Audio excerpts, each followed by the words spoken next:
او ډېرو زیاتو درنو او خوږو مسلمانانو ورونو د دې علاقې د دې تنګي او د خوشا د دیهاتو د اظهار د ایمان او د جذبې او د علم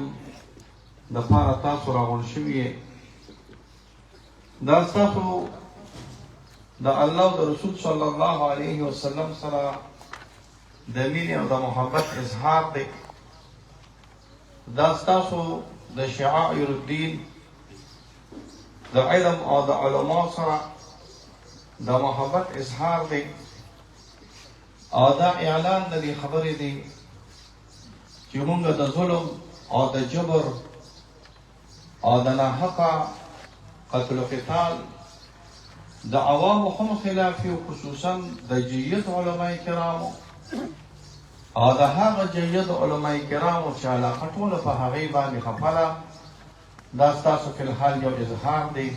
الله دې ستاسو دا اظهار په خپل دربار کې قبول کړي آمین. موجوده صورتحال زما معززو داسې دی چې د حضرت شیخ صاحب په وفات باندې او په شهادت باندې ټوله پښتونخوا که هغه پاکستان دی که هغه بلوچستان دی که هغه KPK ده که هغه بلوچستان دی او که هغه افغانستان دی په دې علاقو پښتونخوا کې عوام او خواص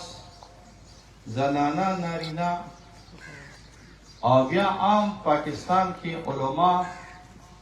چې چا د شیخ ادریس صاحب نوم اورېدلی و په پنجاب کې یا په سند کې دا خبرې یو زموږ په علاقو کې که موافق دی او که مخالف دی دې کې پارټي نشته د ټولو پارټو عمومي خلک او د ټول ولس عمومي خلک په دې واقعه باندې د خفګان اظهار کوي تقریبا نن نهمه لسمه ورځ ده او یاره هر وخت چې مونږ پاسو ما دې ملګرو ته وختي ووي زمونږ په کورونو کې کېدای شي ستاسو والدین د ډېرو خلکو وفات شوي وي وروڼه به هم وفات شوي وي والدین به هم وفات شوي وي ډېر محبوب او پسندیده خلک به ستاسو وفات شوي وي خو قسم دی په الله باندې چې ورځ تېرې شي دوه تېرې شي نو د هغوی هغه غم د انسان د طبیعت او د فطرت مناسب سره دا د انسان باندې کم شي او چې بیا هفته تېرېږي نو بیا په انسان باندې هغه تکلیف او مشکل او غم لږ کم وي خو څنګه چې زموږ کیفیت وي داسې زما انشاءالله ستاسو د ټولو کیفیت وي چې د شیخ صاحب غم او د شیخ صاحب په دې اندوهناک او په دې تکلیف ده مرګ باندې دا ټول خلک تر د اوسه پورې زنانه او نارینه خبرې دا یو واضحه خبره ده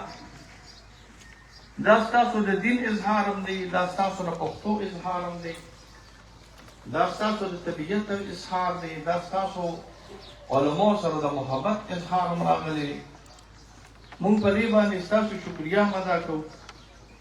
تاسو دې الله تعالی اجر او بدلی په دې باندې درکړي چې تاسو د یو عالم د یو شهید عالم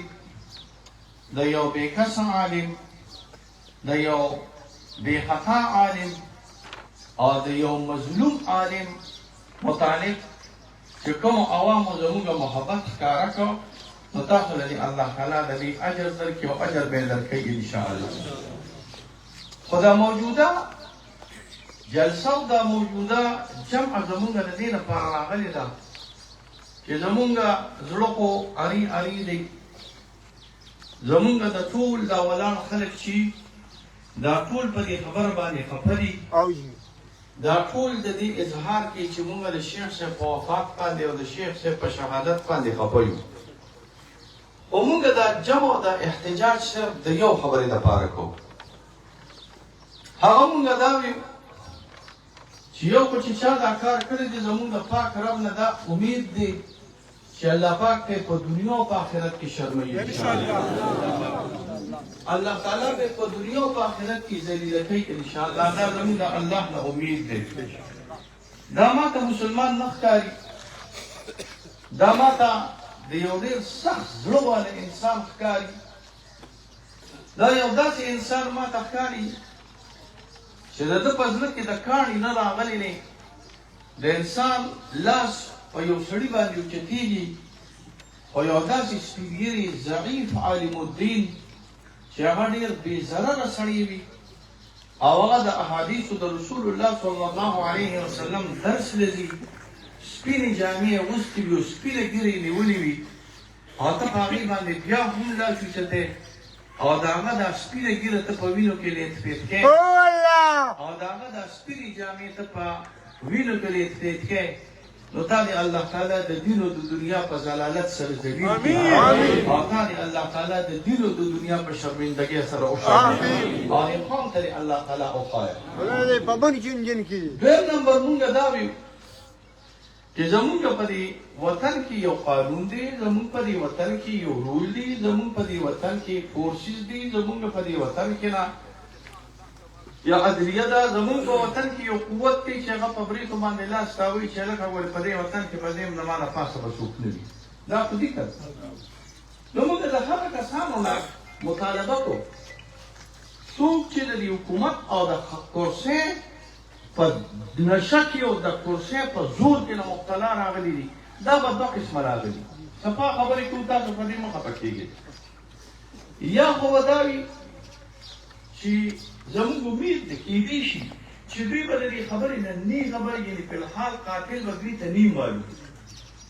ځکه دا کار به داسې سړي کړي وي چې درېمګړي وي. دوی به کوشش کوي چې قاتل ونیسي، مونږ به دعا کوو دوی به کوشش کوي چې قاتل ونیسي. نو مونږ به دا دعا کوو چې د دوی د الله تعالی مخه دخه